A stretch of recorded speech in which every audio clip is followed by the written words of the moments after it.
안녕하세요. 철학 한 입입니다. 살다 보면 문득 이런 질문을 던질 때가 있죠. 왜 살아야 하죠?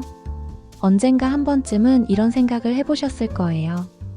영화나 드라마에서 주인공이 삶의 의미를 찾아 헤맬 때, 혹은 깊은 고민에 빠졌을 때 등장하는 이 질문은 우리 모두의 내면에 잠재된 근원적인 물음입니다.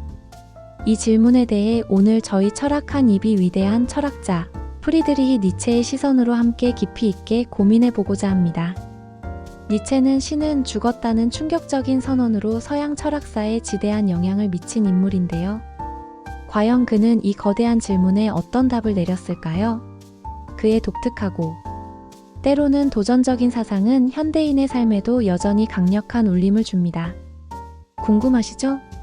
자, 그럼 그의 사상의 정수를 탐험하며 함께 니체의 심오한 철학 속으로 빠져볼까요? 니체가 살던 19세기 후반 유럽 사회는 그야말로 격동의 시기였습니다.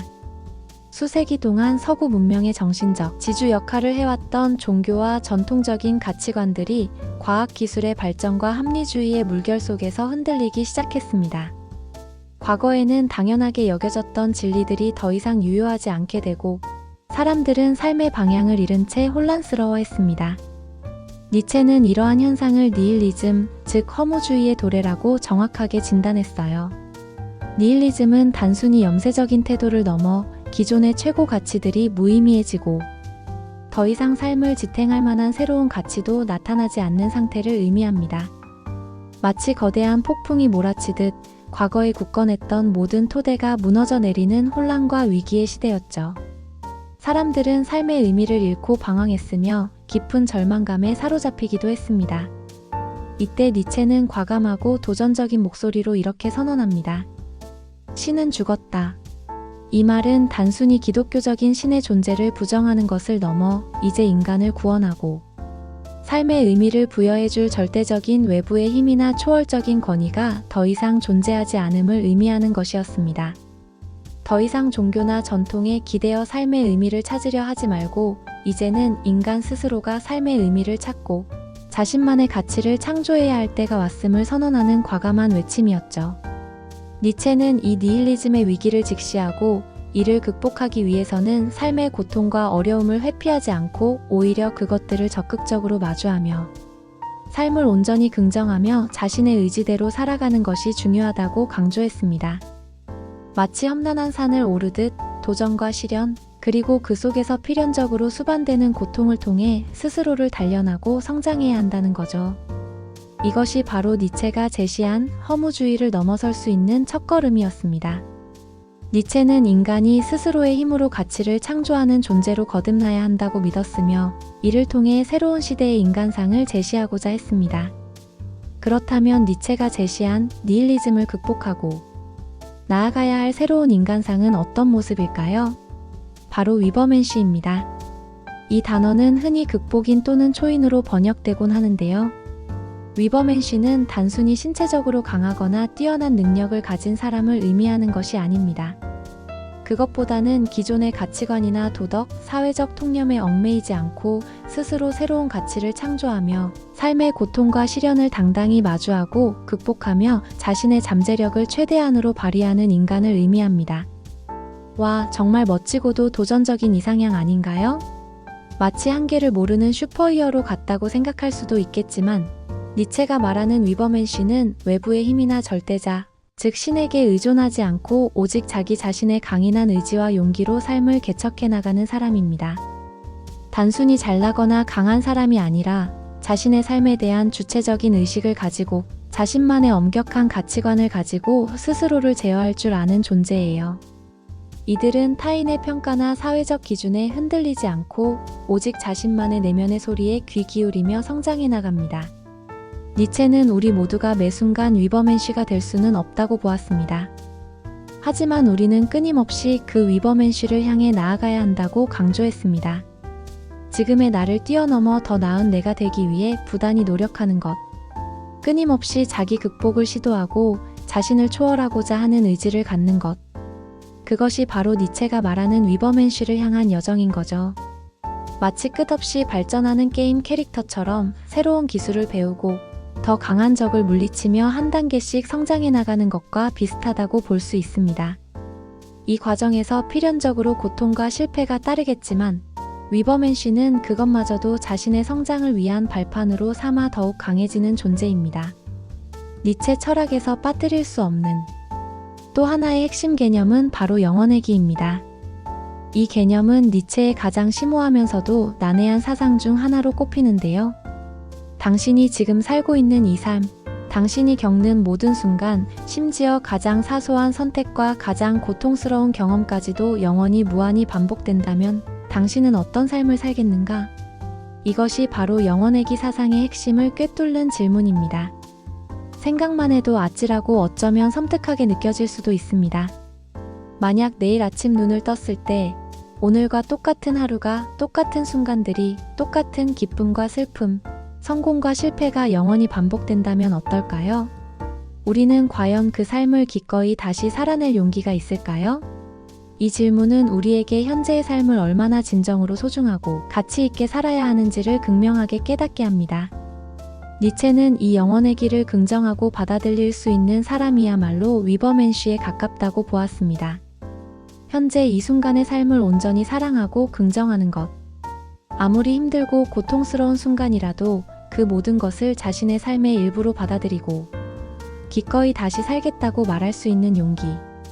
그것이 바로 니체가 우리에게 던지는 궁극적인 삶의 태도입니다. 영원회귀는 단순히 운명론적인 반복을 의미하는 것이 아니라 우리가 현재의 삶을 얼마나 충실하고 의미 있게 살아야 하는지에 대한 강력한 윤리적 명령이라고 할 수 있습니다. 마치 우리가 단 한 번의 기회만 주어진 무대에서 연기를 한다면 모든 순간을 혼신의 힘을 다해 임하게 되는 것처럼 삶의 모든 순간이 영원히 반복될 수 있음을 자각하며 살아가는 것은 우리에게 삶에 대한 무한한 책임감과 열정을 부여합니다. 니체는 우리가 이 영원회귀의 시험을 통과할 수 있다면 우리는 진정으로 삶을 긍정하고 사랑하는 존재가 될 수 있다고 믿었습니다. 니체는 삶의 모든 동력과 움직임의 근원을 힘의 의지를 지유할 메치트라고 설명합니다. 이 개념은 니체의 사상 중 가장 오해를 많이 받는 부분이기도 한데요. 흔히 힘의 의지라고 하면 단순히 남을 지배하거나 억압하려는 폭력적인 권력 욕구로 오해하기 쉽습니다. 그러나 니체가 말하는 힘의 의지는 그런 저급한 의미의 권력욕이 아닙니다.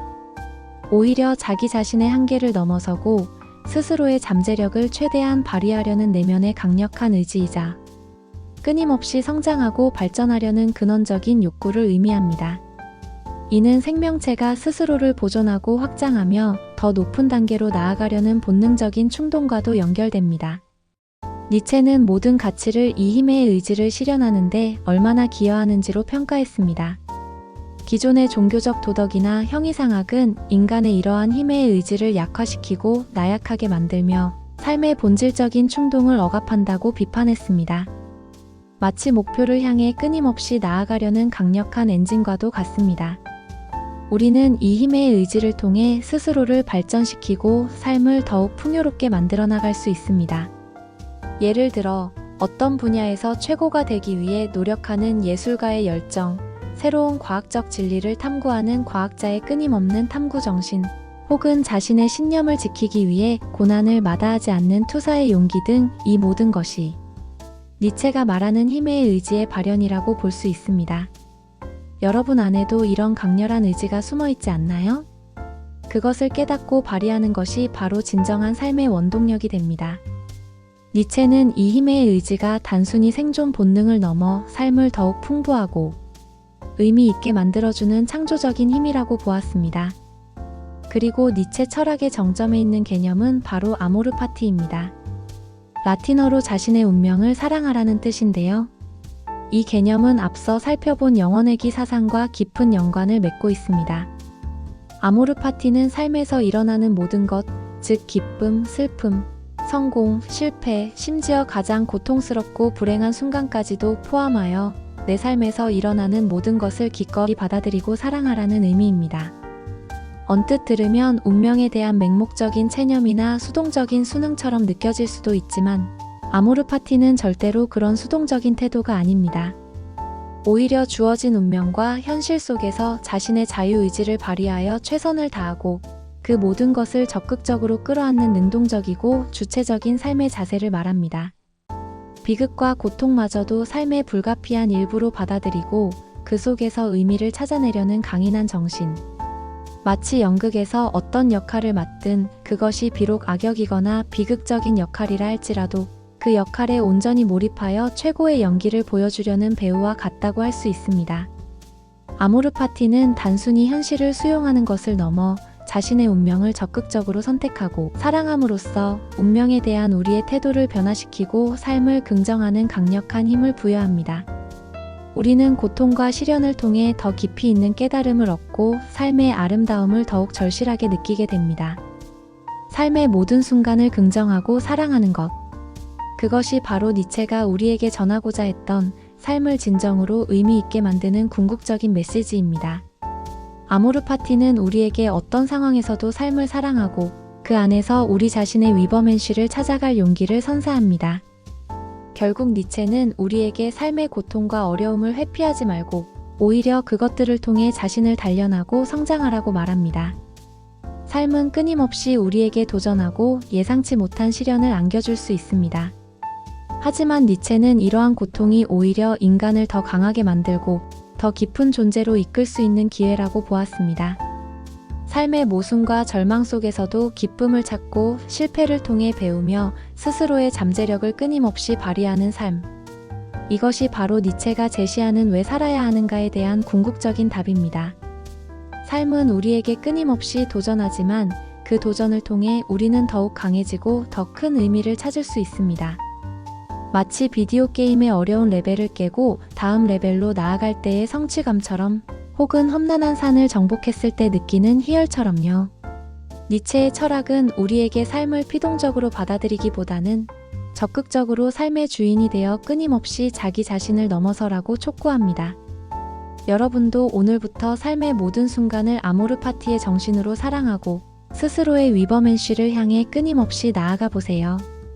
여러분의 삶이 곧 가장 위대한 예술 작품이 될 것입니다. 오늘 철학한 입에서 니체의 철학을 통해 왜 살아야 하는가에 대한 질문을 함께 깊이 있게 고민해 보았습니다. 니체의 사상이 여러분의 삶에 조금이나마 새로운 시각과 용기 그리고 깊은 영감을 주었기를 진심으로 바랍니다. 그의 철학은 쉽지 않지만 우리 자신의 삶을 돌아보고 더 나은 존재로 나아가게 하는 강력한 동기를 부여합니다. 오늘 내용이 유익하고 흥미로우셨다면 구독과 좋아요, 그리고 알림 설정 잊지 마세요. 여러분의 관심은 저희 철학한 입이 더 좋은 콘텐츠를 만드는 데 큰 힘이 됩니다. 다음에도 더 흥미롭고 유익한 철학 이야기로 찾아오겠습니다. 그때까지 모두 건강하고 행복하게 지내세요. 감사합니다.